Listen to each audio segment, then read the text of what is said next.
A'udzu billahi minasyaitonir rajim. Bismillahirrahmanirrahim. Selamat datang sekali lagi ke channel Cikgu Kasim Latif.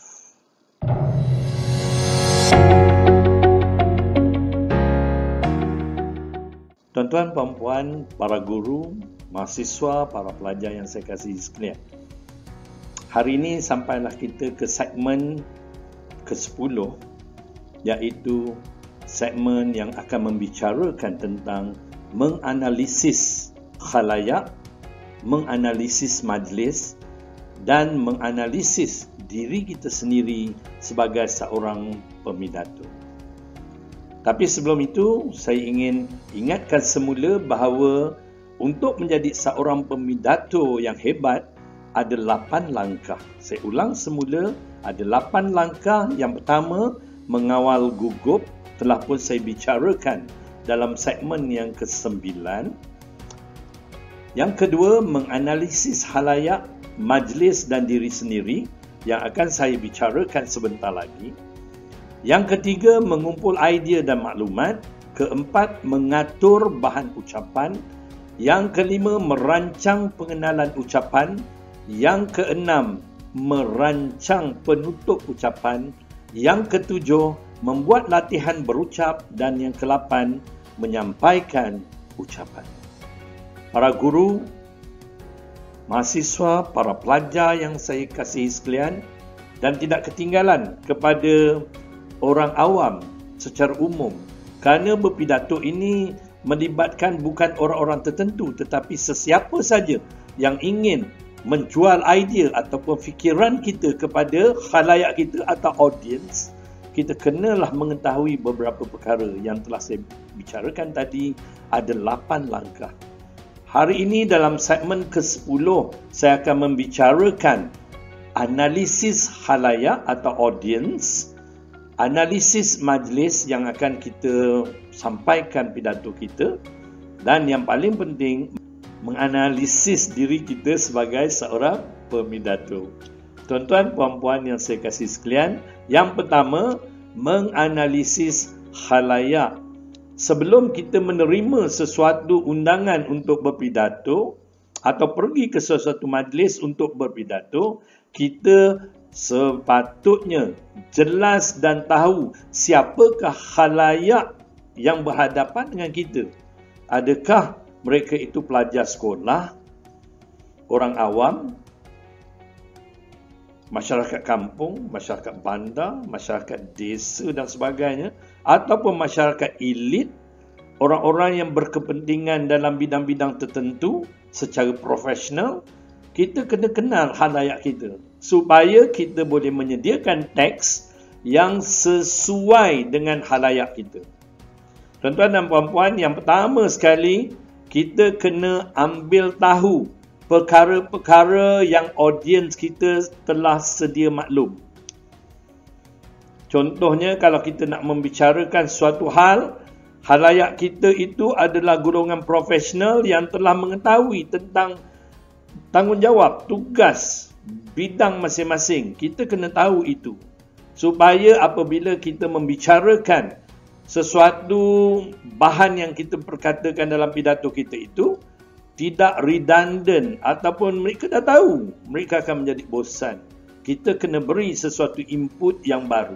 Yang kedua, ambil tahu sikap khalayak terhadap bahan ucapan atau subjek yang hendak kita sampaikan. Kita boleh tanya dengan pihak ahli jawatan kuasa yang mengundang kita, apa yang hendak disampaikan, apa yang hendak kita tujukan kepada audiens kita itu. Sudah tentu, kita dijemput oleh ahli jawatan kuasa pengelola untuk majlis-majlis tertentu. So, kita boleh minta. Kita minta pandangan. Ambil tahu, catat apa yang keperluan khusus yang hendak kita sampaikan. Yang ketiga, ambil tahu juga sikap khalayak terhadap kita sebagai perucap. Adakah kita popular di kalangan mereka? Mereka kenal kita atau tidak? Itu pun kita perlu ambil tahu. Andai kata kita tidak popular dalam golongan itu, sepatutnya kita tidak pergi menyampaikan pidato kita. Jadi kita kena ada audiens yang boleh kita dekati, yang boleh menerima kita sebagai seorang pembidato. Yang keempat, kenal pasti pekerjaan atau punca pendapatan mereka. Kalau pendapatan mereka ataupun SES mereka rendah, kita kena pandai mengambil hati orang-orang yang mempunyai pendapatan rendah. Jangan kita menyinggung perasaan audiens kita. Sebagai contoh, kita pergi ke sebuah perkampungan untuk berpidato. Rata-rata pendapatan 500, 800 atau 1000. Tiba-tiba kita kata, oh tuan-tuan dan puan-puan, pendapatan sampai 10,000, 20,000. Itu kita mengecewakan ataupun secara tidak langsung kita seolah-olah menyindir mereka. Dan akhirnya pidato kita itu akan gagal. Yang kelima, anggarkan status ekonomi mereka. Apa yang mereka ada? Kalau golongan korporat contohnya, kalau kita nak membicarakan tentang peningkatan ekonomi, peningkatan dari segi kerjaya, peningkatan dari segi ilmu, mereka ada kereta-kereta mewah. Kita tahu bagaimana kita nak address mereka supaya mereka seronok mendengar. Kita boleh puji saja. Puji saja orang yang ada, contohnya ramai yang datang dalam majlis itu mempunyai kereta mewah. Puji sajalah. Tadi sebelum saya masuk ke dewan ini, saya tengok berderet kereta-kereta mewah seperti Mercedes, Ferrari, Porsche dan sebagainya. Audiens akan tertarik dengan kita. Dia akan suka. Apabila audiens suka dengan kita, maka kita telah membeli jiwa dan perasaan pendengaran mereka, pemerhatian mereka. Itu yang penting. Yang keenam, ambil tahu tahap persekolahan mereka. Level pendidikan mereka tahap mana. Itu pun kita kena ambil kira dalam kita menganalisis khalayak kita. Adakah mereka orang-orang yang mempunyai PhD atau master atau ijazah pertama, ataukah mereka sekadar ke SPM saja, atau ada yang tak lulus dalam peperiksaan. Audien begini kita perlu dekati setelah kita mengetahui tentang tahap pendidikan mereka. Yang seterusnya, ambil tahu status sosial khalayak kita.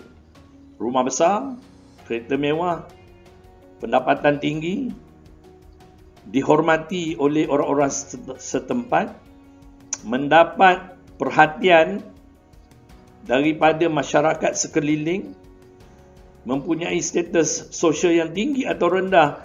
Itu juga kita perlu ambil perhatian supaya apabila kita bercakap atau berucap atau berpidato, kita tidak akan salah memberi informasi tentang status sesuatu khalayak itu.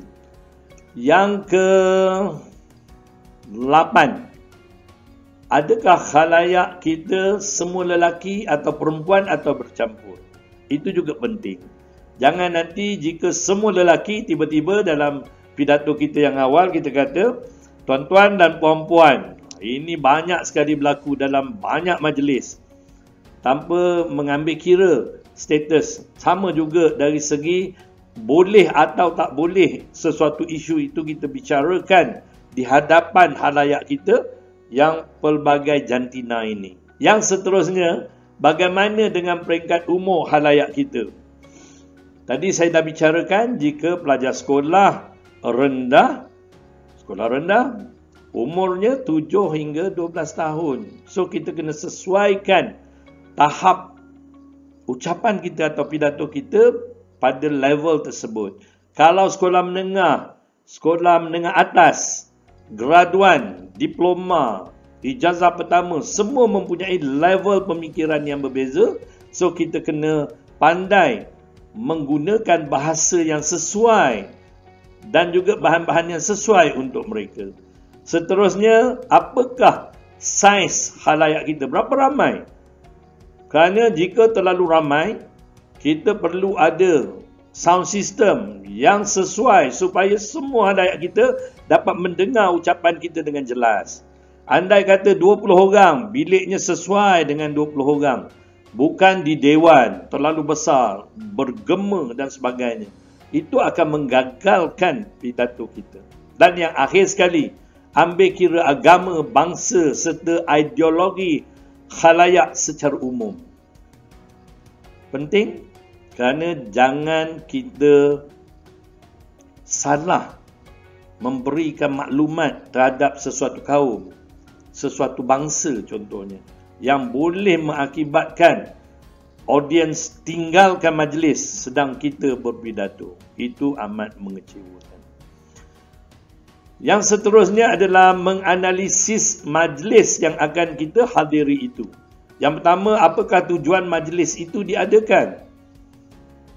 Kalau untuk mempengaruhi audiens dalam hal-hal tertentu, maka kita fokuskan pidato kita pada hal yang ingin dicapai oleh ahli jawatan kuasa. Yang kedua, di manakah majlis tersebut akan diadakan? Sama ada dewan seminar, bilik persidangan ataupun bilik mesyuarat. Itu semua penting kerana jika audiens kita hanya 10 orang atau 20 orang, tak perlulah kita memakai pembesar suara. Tetapi jika audiensnya sampai 200 orang, pembesar suara sangat penting, speaker sangat penting, dan perlu diuji terlebih dahulu supaya sedap didengar oleh audiens, khususnya yang di sebelah belakang. Seterusnya, apakah kemudahan-kemudahan yang disediakan untuk kita? Kita kena tahu sebelum berpidato, adakah satu tadi pembesar suara saya dah beritahu dengan sound systemnya, speakernya dan sebagainya. Adakah kita disediakan dengan LCD projector contohnya? Kita boleh bawa pen drive. Tapi kalau kita tidak bertanya awal, tidak bersedia bersama dengan jawatan kuasa, mereka tidak sediakan layar, tidak sediakan LCD projector, kita bawa pen drive, kita tak boleh guna. Bila tak boleh guna, mungkin kita akan gagal apabila kita berucap ataupun berpidato. Dan kita juga kena tahu giliran kita berucap. Selepas siapa kita akan berucap? Adakah kita orang yang pertama? Ataupun orang yang ketiga, orang kelima, supaya kita dapat mententeramkan diri kita. Dan kita dapat bersedia dengan baiknya sambil duduk contohnya, supaya kita tidak berbual-bual sesuka hati, hilang suara untuk berucap. Kalau kita dah terlalu banyak bercakap, pidato kita akan gagal jika suara kita tidak menepati cara ataupun pendengaran audiens kita. Apa acara selepas ucapan kita, kita kena tahu juga. Contoh, kalau diberi kita 10 minit, 20 minit atau setengah jam, selepas itu ada acara lain. Kita jangan syok sendiri, berucap panjang-panjang dan menggagalkan sesuatu program yang telah dirancang oleh jawatan kuasa. Dan yang akhir sekali, ambil tahu agenda keseluruhan majlis. Segala yang akan berlaku dalam majlis itu kita perlu ambil tahu. Biasanya mereka akan beri briefing ataupun taklimat kepada kita. Dan apabila kita sampai, mereka akan beri buku program misalnya. Kita kena teliti, bukan kata dapat simpan. Kita teliti satu persatu. Dan akhir sekali majlis itu apa? Kalau ada majlis, katalah jamuan ringan, kita tahu lepas ni ada. Lepas ni ada majlis tanam pokok misalnya, kita tahu. Yang itu kita perlu jelas. Dan akhir sekali untuk segmen ini, iaitu yang ketiga, iaitu menganalisis diri kita sendiri. Apakah kita seorang pemidato yang sesuai untuk majlis itu? Pengetahuan kita, tajuk yang nak diperkatakan, itu semua perlu dibuat penyelidikan, dibuat kajian, ditanya, dicari, diteroka, masuk dalam laman-laman web yang tertentu, supaya apabila kita memberi pidato kita, bahan-bahan tersebut sesuai dengan tajuk yang diberi kepada kita untuk berpidato. Yang kedua, cukupkah masa untuk kita bersedia? Tuan-tuan dan puan-puan, para hadirin, jangan sekali-sekala kalau boleh ambil sesuatu tanggungjawab secara impromptu. Maksudnya, besok nak ada majlis, dia jemput kita untuk berpidato. Kita tak sempat untuk bersedia. Akhirnya kita akan memalukan diri kita sendiri di hadapan khalayak. So, masa panjang mana yang kita perlukan untuk bersedia? Sekurang-kurangnya seminggu. Dan berapa masa yang diberikan pada kita untuk berpidato? 10 minit, setengah jam, 1 jam. So, kita kena sedia dalam jangka waktu itu. Sebab itu, preparation ataupun persediaan amat penting apabila kita hendak berpidato di hadapan audiens. Dan seterusnya, adakah kita benar-benar berminat dengan bahan atau tajuk ucapan tersebut? Andai kata kita diundang dan mereka beri kita satu tajuk, kita tak suka. Kita tak begitu faham, kita tak tahu. Jangan terima undangan tersebut. Dan yang akhir sekali, adakah khalayak akan menerima kita sebagai perucap yang berpengetahuan? Ini sangat penting. Sebab itulah, untuk menjadi seorang pemidato, terkadang-kala pengurusi majlis akan mewawarkan apakah ataupun siapakah kita. Apakah pengalaman kita? Sejauh mana pengetahuan kita tentang organisasi yang kita nak bicarakan itu? Kita nak pergi ke satu tempat, contoh syarikat perkapalan. Adakah kita mengetahui tentang isu-isu perkapalan contohnya? Adakah kita mahir dengan sistem engineering perkapalan yang terkini? Kalau tidak, jangan terima. Kerana audiens akan cepat bosan jika kita tidak dapat memberi input-input yang baru kepada mereka. Apalagi kalau kita tak begitu mahir, kita tersalah beri informasi yang boleh mengakibatkan audiens tidur. Dan yang lebih buruk lagi, audiens akan keluar dari dewan.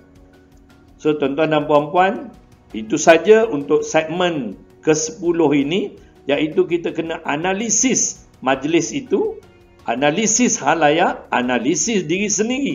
Sama ada kita sesuai untuk menghadiri ataupun berpidato dalam sesuatu majlis itu. Hingga kita ketemu lagi pada segmen yang akan datang. Sekian. Wassalamualaikum warahmatullahi wabarakatuh. Jangan lupa subscribe, share, tekan butang loceng, dan kalau ada komen, tuliskan. Semuanya percuma, tuan-tuan dan puan-puan, supaya kita dapat bersama-sama dengan rakan-rakan, orang-orang lain, menimba ilmu yang sedikit ini. Kerana berkomunikasi, berpidato sangat penting untuk meningkatkan imej kita sebagai seorang manusia, sebagai seorang insan di muka bumi Allah ini. Sekian, wassalamualaikum warahmatullahi wabarakatuh. Terima kasih.